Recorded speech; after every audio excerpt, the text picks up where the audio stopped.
I recently got some information that Blitz decks for Flesh and Blood were doing very well. There's a lot of sales volume data on TCG players, so I checked it out, and lo and behold, man, those things are selling fast. There's a huge amount of volume in the last month and a half, if anyone has noticed out there. I don't feel like a lot of people are talking about it, and I really know exactly what it is, and you probably do too.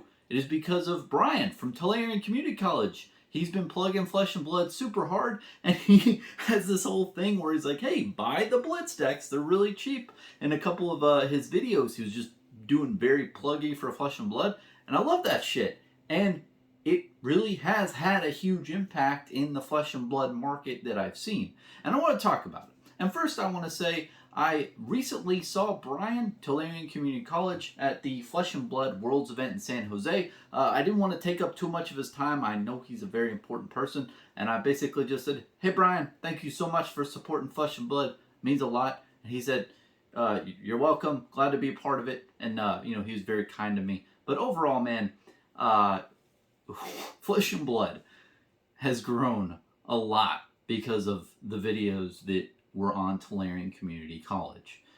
There's a couple ones. I know one with Kel from Red Zone Rogue, and I think a couple other ones. And these were right after the videos that he made about Magic 30th year anniversary packs.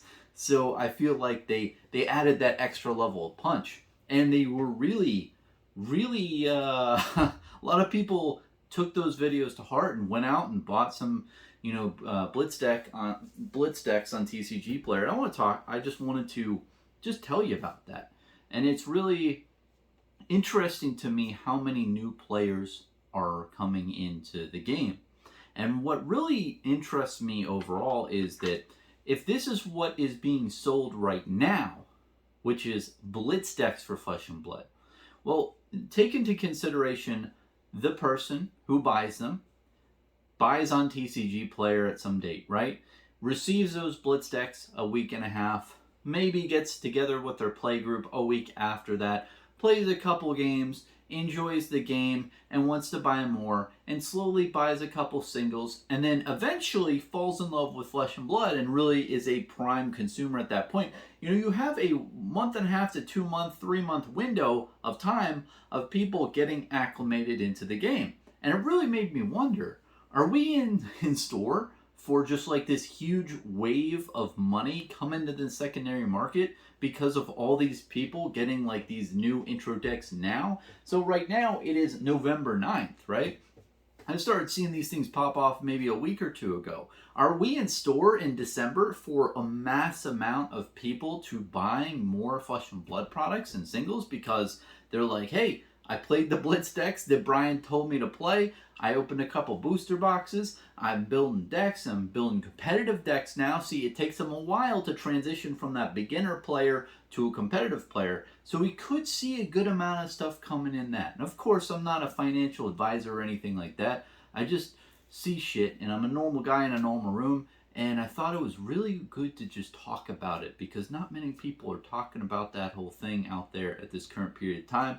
So again, yeah, this is the latter half of 2022. I believe in October is when Brian from Tulare Community College started, making videos and about Flesh and Blood that encouraged people to buy the Blitz decks and said just over the moon praise for Flesh and Blood, which has been great. And something to note, too, at the very end here is that I noticed something very interesting. So one of my favorite videos that Brian's ever made was the Secret Lair Walking Dead. And in that video, he's sitting in his chair, and he's looking, and he's just pondering something, or he's looking through a binder, and then he stops, and he's like playing hard to get in a way. He's like not looking at you with the viewer. He's trying to ignoring you a little bit in the beginning of the video. And then 10 seconds in, he just stands up and he walks close to the camera and he does his intro. I thought that was very interesting. It's very impactful as a viewer. We don't like to be ignored. And I'm just playing. But in the most recent Flesh and Blood video he made, he did a very similar style in the beginning. He was just sitting in his chair, pondering life, pondering some type of thing that the viewer isn't privy to. And then he stands up and goes to the camera and started speaking. I thought that was interesting. And, you know, as content creators, we all have depth to our videos. There's little sprinkle tidbit things that we like to put in there just to, you know, just entice the viewer who goes above and beyond to like notice different things here and there. And it definitely seemed like a thing that he put in. And I don't know if it was intentional, but it just kind of brought me back to the whole period of Secret Lair of the Walking Dead. And I was like, wow, things evolved quite drastically from there. But anyway, I digress. And I just want to say at the end as well, I'm really stoked that Brian, Tolarian Community College, is in Flesh and Blood, like full feet. Like I feel like in 2021 he was like, he had his foot out there and he was like dipping it in the river that was Flesh and Blood. But now he is just like cannonballing that shit into the river and splashing everywhere and making waves. Like he is in Flesh and Blood. Like the title of the video is like, hey, this is why I love Flesh and Blood and how I think it's gonna succeed. And that's huge for him. Like, you know, I've seen a lot of content in his in the past where he, you know, talks about a game here or there, but man, like he's really into Flesh and Blood, and that makes me extremely happy because he's the largest Magic the Gathering channel out there. And can you imagine what it will say? I mean, if he transitions his content to, you know, a little half and half or something like that action, who knows? Who knows what he'll do? And we'll see what happens there.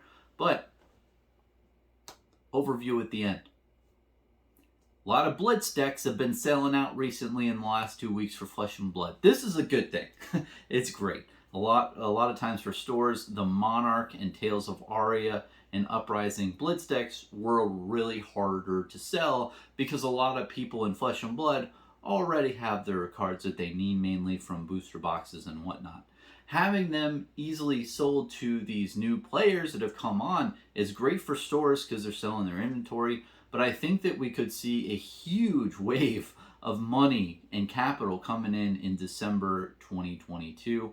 So I'll be interested to see if that materializes. And the whole reasoning behind that is because obviously it's Brian, Tolarian Community College, making a lot of great videos promoting Flesh and Blood. So anyway, that's the video. Let me know what you think in the comment section down below. Cheers, man.